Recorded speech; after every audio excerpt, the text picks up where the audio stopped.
সুপ্রিয় শিক্ষার্থী, আসসালামু আলাইকুম। উচ্চ মাধ্যমিক তথ্য ও যোগাযোগ প্রযুক্তি বিষয়ের অধ্যায় 5 প্রোগ্রামিং ভাষা এর উপর ধারাবাহিক পঞ্চম ক্লাসে সবাইকে স্বাগত। প্রিয় শিক্ষার্থী, আজকের আলোচনার বিষয়বস্তু কি সেটা জানার আগে আমরা একটা ছবি তোমাদের সামনে উপস্থাপন করছি। এখানে ছবিটা আমরা কি দেখতে পাচ্ছি? কিছু সিম্বল দেখতে পাচ্ছি। এখানে কিছু সিম্বল দেখতে পাচ্ছি, আর এখানে আমরা কিছু সিম্বলও দেখতে পাচ্ছি, এবং এখানে সে কোন দিকে যাবে একটা সিদ্ধান্তমূলক একটা বিষয়ে পজিশন বা সিচুয়েশন দেখতেছি। এইখানে চিত্রটাতে আমরা দেখতেছি যে আমরা দেখতেছি যে আমাদের গন্তব্য কোথায়, কিভাবে আমরা কোন দিকে কিভাবে অগ্রসর হচ্ছি সেই বিষয়টা আমরা দেখতেছি। তো আজকের আলোচনার বিষয় হচ্ছে মূলত অ্যালগরিদম ও ফ্লোচার্ট, যেটা চতুর্থ ক্লাসে আমরা প্রোগ্রাম ডিজাইন অংশে এই বিষয়ে একটু করে আমরা ধারণা পেয়েছি যে অ্যালগরিদম ও ফ্লোচার্ট কি। আজকের ক্লাসে আমরা এই দুটি বিস্তারিত আলোচনা করব। তো অ্যালগরিদম কোনো একটি নির্দিষ্ট সমস্যা সমাধানের জন্য যুক্তিসম্মত ও ধাপে ধাপে সমাধান করার যে পদ্ধতি তাকে অ্যালগরিদম বলে। অর্থাৎ কোনো সমস্যাকে কম্পিউটার প্রোগ্রামিং দ্বারা সমাধান করার পূর্বে যদি আমরা কাগজে কলমে সমাধান করার জন্য যদি আমরা ধারাবাহিকভাবে স্টেপগুলো লিখে নিই, তাহলে সেটি হচ্ছে অ্যালগরিদম। অর্থাৎ কোনো কাজ করার পূর্বে সেই কাজের তালিকা কাজ করার যে বর্ণনা, অর্থাৎ কাজের প্রক্রিয়াটা, সেটা যদি আমরা বর্ণনা আকারে খাতা কলমে লিখে উপস্থাপন করি, সেটি হচ্ছে অ্যালগরিদম। এই অ্যালগরিদম সম্পর্কে যিনি প্রথম এই ধারণাটা দিয়েছিলেন বা যিনি প্রথম অ্যালগরিদম ব্যবহার করছিলেন, তিনি হচ্ছেন আরব গণিতবিদ আল খারেজমি। তার নামানুসারে অ্যালগরিদম নামকরণ করা হয়েছে। তো আসলে অ্যালগরিদমের শর্ত কি এবং অ্যালগরিদম করলে আমরা কি সুবিধা পাবো? অ্যালগরিদমের শর্ত হচ্ছে অ্যালগরিদম খুব ইজি হতে হবে, সহজ হতে হবে, প্রতিটি ধাপ স্পষ্ট হতে হবে যাতে সহজে বোঝা যায়, সসীম সংখ্যক ধাপে সমস্যা সমাধান করতে হবে, অ্যালগরিদম ব্যাপকভাবে প্রয়োগ উপযোগী হতে হবে। অর্থাৎ সসীম সংখ্যক ধাপ মানে হচ্ছে ধাপগুলো লিমিটেশন, অর্থাৎ কম ধাপে সেগুলো সীমাবদ্ধ রাখতে হবে, আর যেন সহজে অ্যালগরিদম পড়ে আমরা বুঝতে পারি। এখানে বিষয়টা সম্পর্কে আমি আরেকটা এক্সাম্পল দিই। যেমন আমরা যদি কোনো বাজার থেকে যদি কোনো যন্ত্র বা কোনো মেশিনারিজ অথবা কোনো খাবারের প্যাকেট কিনে থাকি, অথবা কোনো এই ওষুধ বা ক্রয় করে থাকি, তাহলে আমরা সেখানে এই ওষুধটার প্রস্তুত প্রণালী অথবা সেই খাবারের প্যাকেটের যেই উপাদানগুলো রয়েছে সেগুলো কিভাবে আমরা খাবারটা রেডি করব, ইত্যাদি, অথবা একটা মেশিন কিভাবে আমরা এটা অ্যাসেম্বল করব, কিভাবে এটাকে আমরা খুলবো, কিভাবে এটাকে আমরা অপারেট করব, ইত্যাদিগুলো এখানে ধারাবাহিকভাবে ধাপে ধাপে বা সিরিয়াল নাম্বার দিয়ে লেখা থাকে। অর্থাৎ কিভাবে কাজটা সম্পন্ন করতে হবে সেটাকে সেখানে সহজভাবে প্রস্তুত প্রণালী বা পদ্ধতি বা ব্যবহারের পদ্ধতি এগুলো লেখা থাকে। ধাপে ধাপে কোন কাজের পর কোন কাজটা করতে হবে এগুলো ধাপে ধাপে লেখা থাকে। এটি হচ্ছে মূলত অ্যালগরিদম। আর পাশাপাশি আমরা অনেকটা চিত্র দেখে থাকি অ্যালগরিদমের পাশাপাশি, সেটি হচ্ছে ফ্লোচার্ট। অর্থাৎ অ্যালগরিদমকে যদি আমরা নির্দিষ্ট সিম্বল বা প্রতীকের সাহায্যে যদি আমরা উপস্থাপন করি, তাহলে সেটি হবে ফ্লোচার্ট। তাহলে অ্যালগরিদমের সুবিধা কি? অ্যালগরিদমের সুবিধা হচ্ছে সহজে প্রোগ্রামের উদ্দেশ্য বোঝা যায়, সহজে প্রোগ্রামের ভুল নির্ণয় করা যায়, প্রোগ্রামের প্রবাহের দিক বোঝা যায়, জটিল প্রোগ্রাম সহজে রচনা করা যায়, প্রোগ্রাম পরিবর্তন ও পরিবর্তনে সহায়তা করে। এরপরে হচ্ছে ফ্লোচার্ট। ফ্লোচার্ট সম্পর্কে একটু আগে বলেছি, এরপরও আবারও বলি যে চিত্রভিত্তিক পদ্ধতিতে বিশেষ কতগুলো চিহ্নের সাহায্যে কোনো একটি নির্দিষ্ট সমস্যা সমাধান করা হয় তাকে ফ্লোচার্ট বলা হয়। ফ্লোচার্টের সাহায্যে প্রোগ্রাম বোঝা সহজ হয়। এটি প্রোগ্রামার ও ব্যবহারকারীর মাঝে সংযোগ রক্ষার জন্য ব্যবহৃত হয়। ফ্লোচার্টের কিছু বৈশিষ্ট্য বা সুবিধা রয়েছে, যে সহজে প্রোগ্রামের উদ্দেশ্য বোঝা যায়, প্রোগ্রামের ভুল নির্ণয়ে সহায়তা করে, প্রোগ্রাম রচনায় সহায়তা করে, প্রোগ্রাম পরিবর্তন ও পরিবর্ধনে সহায়তা করে, সহজে ও সংক্ষেপে জটিল প্রোগ্রাম লেখা যায়।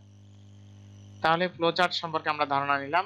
এছাড়া আমি সংক্ষেপে আবারও বলি যে অ্যালগরিদমকে, অর্থাৎ বর্ণনা বা লিখিত যে স্টেটমেন্ট বা বিবৃতি, সেটাকে যদি আমরা কতগুলো নির্ধারিত চিত্র বা ডায়াগ্রাম বা সিম্বলের সাহায্যে উপস্থাপন করি যেন আমরা সহজে বুঝতে পারি, তাহলে সেটি হবে ফ্লোচার্ট। তো ফ্লোচার্ট তৈরি করার কিছু নিয়মাবলী রয়েছে, যে ফ্লোচার্ট তৈরি করার জন্য প্রচলিত প্রতীক ব্যবহার করা উচিত। অর্থাৎ যেটা যেই সিম্বল বা যেই প্রতীকের সাহায্যে যে বিষয়টি নির্দিষ্ট করা হয়েছে সেটি ব্যবহার করতে হবে, সেই অর্থেই তীর চিহ্ন দিয়ে উপর থেকে নিচে বা বাম থেকে ডানে প্রবাহ দেখানো উচিত। ফ্লোচার্ট তৈরি করার সময় সংযোগ চিহ্ন যত কম হবে ততই ভালো। ফ্লোচার্ট সহজে বোধগম্য হতে হবে বা ইজি হতে হবে যেন বুঝতে পারে। আর ফ্লোচার্টে নির্দিষ্ট কোনো প্রোগ্রামের ভাষায় লেখা উচিত নয়। ফ্লোচার্টের ভাষাটাই হবে সহজ ভাষা, অর্থাৎ ফ্লোচার্টের সিম্বলের ভিতরে যে ভাষাগুলো হবে সংক্ষিপ্ত এবং সহজ। তো আমরা একটু ফ্লোচার্টের প্রতীকগুলো দেখে আসি। এই যে এখানে যে প্রতীকটা আমরা দেখতেছি, এই যে এটা হচ্ছে উপবৃত্ত টাইপের, অথবা এটা ক্যাপসুল আকারও হতে পারে। এটা হবে, এটি ওভাল আকৃতি। হ্যাঁ, এটি দ্বারা প্রোগ্রামের শুরু এবং শেষ বোঝানো হয়। এই সিম্বলটা দ্বারা আমরা প্রোগ্রামের শুরু এবং শেষ বুঝবো। এই যে সামান্তরিক চিহ্ন, এই চিহ্নটা দ্বারা আমরা ইনপুট এবং আউটপুট অর্থে, এই সামান্তরিক চিহ্ন দ্বারা আমরা প্রোগ্রামের ইনপুট অথবা আউটপুট অর্থে এই চিহ্নটা ব্যবহার করব।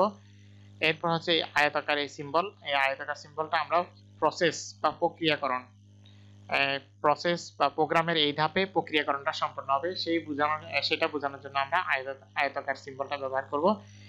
এরপর হচ্ছে রম্বস আকৃতি চিহ্নটা, এটা হচ্ছে সিদ্ধান্তমূলক চিহ্ন বা সিদ্ধান্ত প্রতীক, যে কোনো একটা কাজ এখন কোন কাজটা করা হবে, মানে সিদ্ধান্ত, প্রোগ্রামের কোনো একটা ধাপে এসে সিদ্ধান্ত গ্রহণের প্রয়োজন হলে আমরা এই সিম্বলটা ব্যবহার করে থাকি। এরপর হচ্ছে কানেক্টর, এটা হচ্ছে সংযোগ প্রতীক বা কানেক্টর। তারপর হচ্ছে অ্যারো চিহ্ন দ্বারা প্রোগ্রাম প্রবাহের দিক নির্দেশ করবে। তো আমরা এখন দুটি সংখ্যার যোগফল নির্ণয়ের জন্য অ্যালগরিদম ও ফ্লোচার্ট দেখব।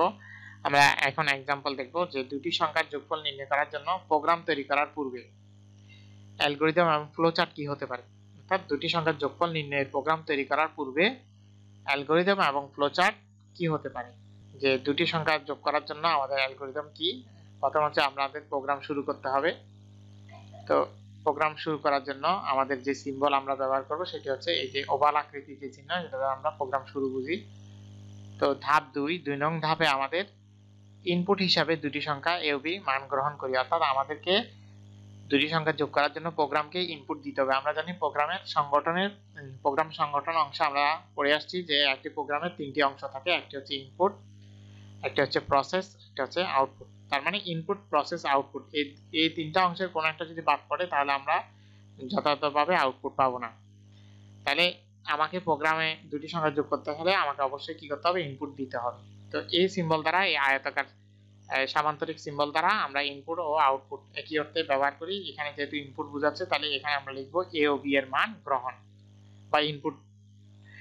তারপর হচ্ছে প্রসেস, যে দুটি সংখ্যা a ও b যোগ করে সেটাকে যোগফলটাকে আমরা c তে রাখবো, c নামে চিহ্নিত করব বা নির্দিষ্ট করব বা c তে রাখবো।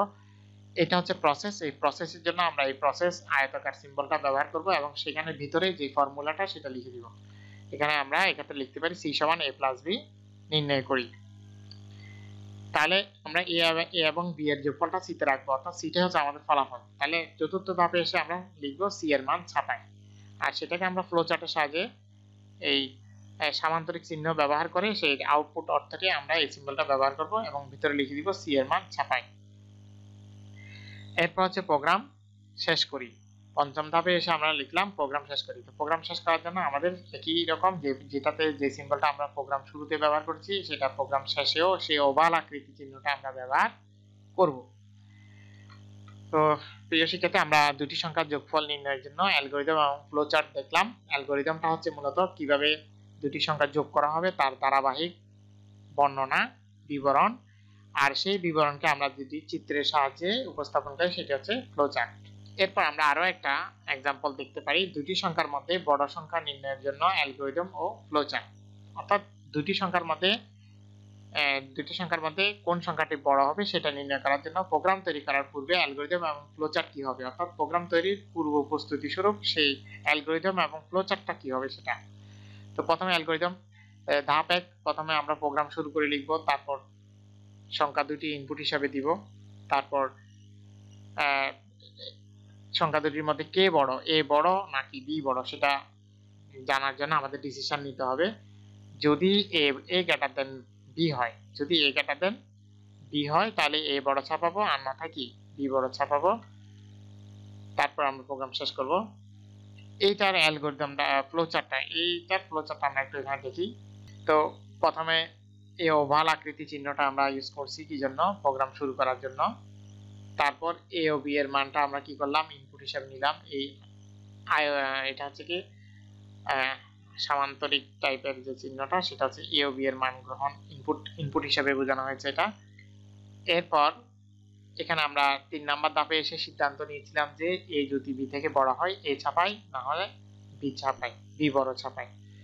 তাহলে এখানে সেই ডিসিশন সিম্বলটা আমরা এখানে ইউজ করছি রম্বস টাইপের, যে এখানের ভিতরে আমরা যে শর্তটা সেটা হচ্ছে কি এ গ্রেটার দেন বি কিনা। এখন যদি এ বি থেকে বড় হয়ে থাকে, এখানে প্রোগ্রামে যখন আমরা ইনপুট দিব তখন এ এবং বি এর মান ইনপুট করব, সেই ভিত্তিতে প্রোগ্রাম ডিসিশন নেবে। যদি এ বড় হয়ে থাকে বি থেকে তাহলে ইয়েস, অর্থাৎ ডান দিকে প্রোগ্রাম অগ্রসর হবে এই অনুসারে। আর যদি নো হয়ে থাকে অর্থাৎ এই বি থেকে যদি বড় না হয়ে থাকে তাহলে সেটা বাম দিকে এসে এই আউটপুটটা প্রদর্শন করবে।